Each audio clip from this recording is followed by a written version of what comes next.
kabar? Sobat Serunus, ini Infinix akan bahas jika buah iblis dari Luffy yang sebenarnya adalah Juicy Nomi. Nah, mari tanpa basa-basi lagi kita langsung saja wadaw.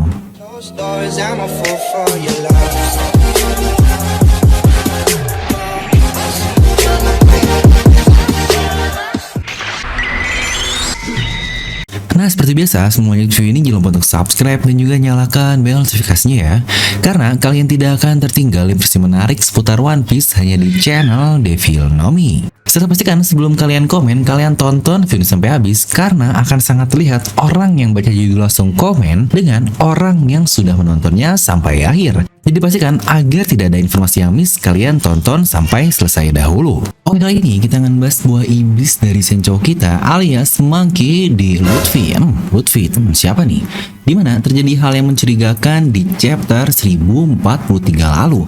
Yang terlihat dia ini seperti menjadi cair atau menjadi liquid lah. Kira-kira apa ya yang sebenarnya terjadi kepada Luffy Senchou?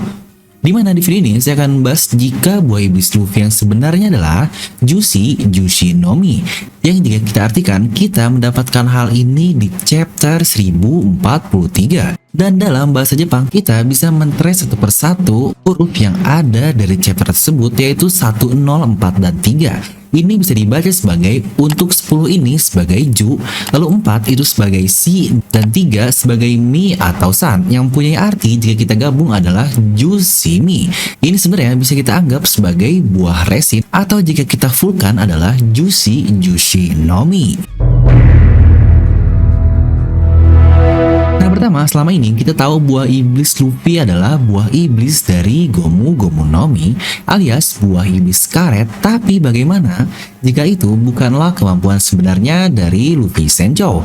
Bukan dia yang salah menggunakannya selama ini, tapi hanya dia yang belum tahu saja kemampuan sebenarnya dari buah iblisnya.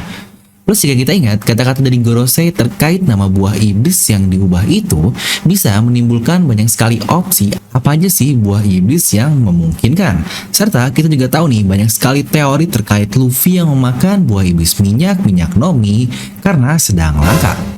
Maksudnya karena Luffy berubah menjadi seperti minyak bumi dengan beberapa hal yang ada di belakangnya.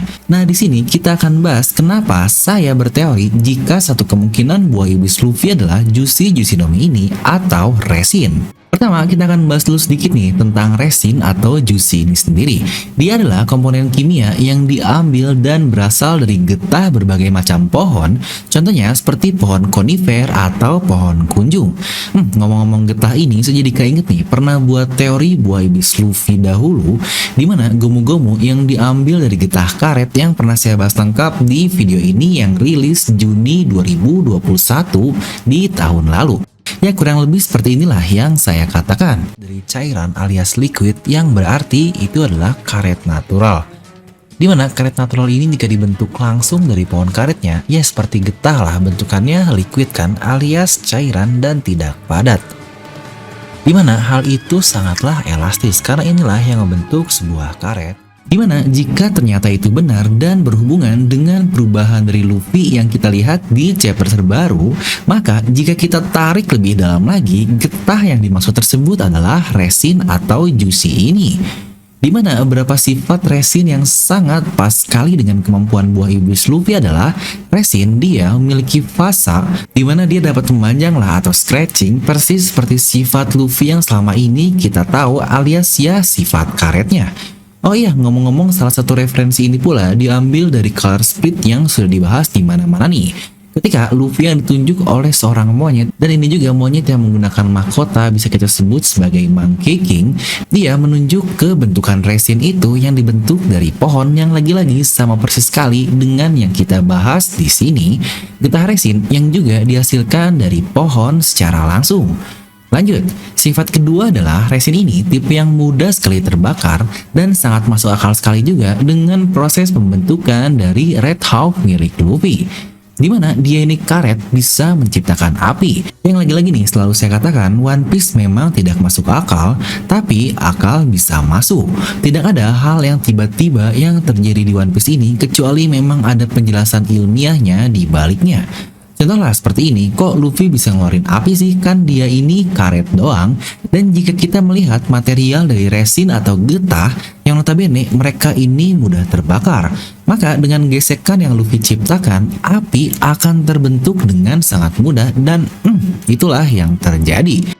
Atau di sisi lain, resin pula menjadi semakin halus dalam keadaan yang dipanaskan sedikit atau dihangatkan lah. Inilah yang membuatnya bisa menciptakan gear second-nya. Tubuh Luffy yang memanas akhirnya membuatnya semakin ringan dan dengan pompaan darah di jantungnya, boom, dia bisa bergerak dengan sangat cepat. Lalu sifat lain dari resin juga adalah dia mudah mengeluarkan asap dan dapat dikeraskan. Inilah hasil dari mode terbaru Luffy alias Gear Force-nya tersebut. Dia mengeras dengan sangat baik dan kita juga lihat ada asap tidak natural yang selalu ada di mode Gear Force Luffy ini. Itu pun dengan mengelilingi tubuhnya dan itu pasti ada. Nah, mengenai sifat mengeras ini juga, jika kalian ingat kata-kata Doflamingo ketika dia menendang Luffy. Dia dalam mode Busosoku tapi dia tetap karet. Dan inilah dia sifat material dari resin ini sendiri. Resin pula adalah benda isolator. Jadi jelas lah ya, dia tidak bisa menghantarkan listrik. Ini nih buat pertanyaan kalian yang sering bilang, lah bang, kalau kayak gitu kok listrik Enel tidak mempan sih ke tubuh Luffy? Nah, misal kemarin adalah buah iblis minyak Nomi. Mungkin miss-nya akan di sini. Listrik Enel kenapa tidak mempan ke cairan liquid pasti seperti minyak tersebut? Tapi jika resin, jelaslah itu sifat alami yang juga sebagai isolator. Ini pula sebenarnya akan menjawab kebingungan Kaido di chapter 1042 lalu. Saat dia bilang, ini bukanlah sifat alami dari karet, dia bisa mengubah arah serangannya. Dimana dalam sifat resin ini, seperti yang tadi kita bilang, kita dapat memanaskan resin tersebut dan dia akan meleleh hingga akhirnya dia bisa membuatnya dan belokkan serangannya lagi dengan cara mengeraskan kembali sisi yang Luffy inginkan. Dan itulah yang terjadi kenapa dia bisa membelokkan tangannya sekeinginan dari Luffy tersebut. Ini pula akan menjawab kenapa Luffy bisa menciptakan banyak sekali tangan di kok organnya, karena dia melelehkan resinnya dan membuat bentuk-bentuk dan mengeraskannya menjadi bentuk tangan seperti yang kita lihat. Serta kita tahu juga Oda adalah master dari foreshadow atau memberikan petunjuk yang tak terlihat dalam aksinya. Salah satunya adalah ketika dia pernah berkata nih, ada 3 scene favorit yang Oda gambar selama membuat serial One Piece ini. Itu kalau tidak salah dia katakan di tahun 2020 lalu. Dimana urutan yang ketiga adalah ketika Oda menggambar Luffy dan bajak laut topi jerami yang sedang pesta api unggun di Skypiea lalu. Dan kita juga tahu lah ya, ada 2 kali pesta api unggun di Skypiea tersebut, tapi Oda spesifik memberitahunya dengan gambar yang pertama ini. Walaupun yang gambar kedua sama-sama luar biasa juga, tapi kita bahas dikit lah ya untuk gambar kedua atau pasca dari perang Skypiea ini. Di sini kita lihat Luffy yang sangat-sangat mirip sekali dengan Sun God Mika. Dimana di gambaran pertama ini yang menjadi favorit dari Oda, ini terjadi sebelum perang mereka melawan Enel, yang notabene diperlihatkan juga Luffy yang cukup mirip dengan Sun God Mika itu. Dan poin utamanya di sini adalah kita bisa perhatikan sound effect yang digunakan di situ murni suara drum, dan pada saat itu pula mereka akan membebaskan rakyat Skypiea dari sang dewa yang bernama Enel. Yang notabene pas sekali dengan kata-kata dari Zunisa, Drums of Liberation. Dimana favorit scene ketiga ini menjadi foreshadow luar biasa apalagi ke chapter 1043 kemarin. Bukankah itu sesuatu yang sangat luar biasa? Lalu favorit scene Oda yang kedua adalah ketika Robin mengusap cairan dari akar Yarukemen mangrove di Sabundi Archipelago. Ya benar, dimana Oda cuma berkata, ya alih-alihnya ini membuat kita merasa seperti berada di dunia nyata. Ya iseng lah jika tangan kita kotor terus kita nyusut ke teman kita kan. Tapi jika kita perhatikan lebih dalam lagi, kata-kata ini adalah a unique kind of natural resin is secreted. Yang dipegang itu adalah resin dan itu bagian dari mangrove. Favorit Oda yang kedua adalah resin atau juicy ini. Wadaw banget. Apakah itu sebuah kebetulan? Tentu saja tidak. Ini kita ngomongin Oda, bos. Dan scene favorit Oda yang pernah dia gambar adalah yang paling pertama ketika menggambar opening dari Wano Kuni. Ini belum ada hal yang bisa terlihat lebih jauh sih, tapi wajar lah. Warna kuning ini adalah arc yang sudah ada tunggu lebih dari 10 tahun yang lalu. Dan kita masuk ke bagian yang sejujurnya ini akan berhubungan sekali dengan ending dari serial ini. Pemerintahan dunia terlihat sangat kaget sekali dengan awak kening dari buah iblis tersebut yang tidak disebutkan nih yang mana buah iblis ini, bahkan katanya namanya dihilangkan dari sejarah. Ya benar, nama sebenarnya tidak diketahui bahkan bagi Gorosei sekalipun. Hal tersebut saja mereka katakan sebagai sebuah legenda. Ini cukup aneh banget sih, seseorang tertinggi di dunia alias Gorosei yang banyak dari kita bilang jika dia adalah immortal, bahkan dia mengatakan hal itu sebagai legenda. Wah ini sih wadaw banget. Tapi kelegendaan itulah yang buat Gorosei ini takut sebenarnya, bukan hanya dari sisi power dari buah iblis tersebut saja. Dan ini juga nih yang menurut saya sangat-sangat gila sekali. Ingat ketika tadi saya bilang Yarukimen Mangrove di Sabundi Archipelago. Itu adalah sebuah pohon mangrove raksasa yang memanjang akarnya sampai ke dasar lautan. Nah kalian juga tahu kan dasar lautan itu ada apa? Benar, ada satu pusat pohon yang menjadi kehidupan bagi suku Fishman di dasar tersebut, dan nama pohonnya adalah Suntree Eve atau bisa kita sebut sebagai pohon matahari Hawa. Dia yang menerima cahaya matahari dari puncaknya dan disalurkan sampai ke bagian terbawah, dan akhirnya cahaya tersebut bisa dilihat oleh suku Fishman di Pulau Fishman Island. Lagi-lagi jika kalian perhatikan ada kata sun atau matahari di situ yang selalu keluar selama serial One Piece ini. Apalagi jika kita hubungkan hal tersebut ke Nika sang dewa matahari.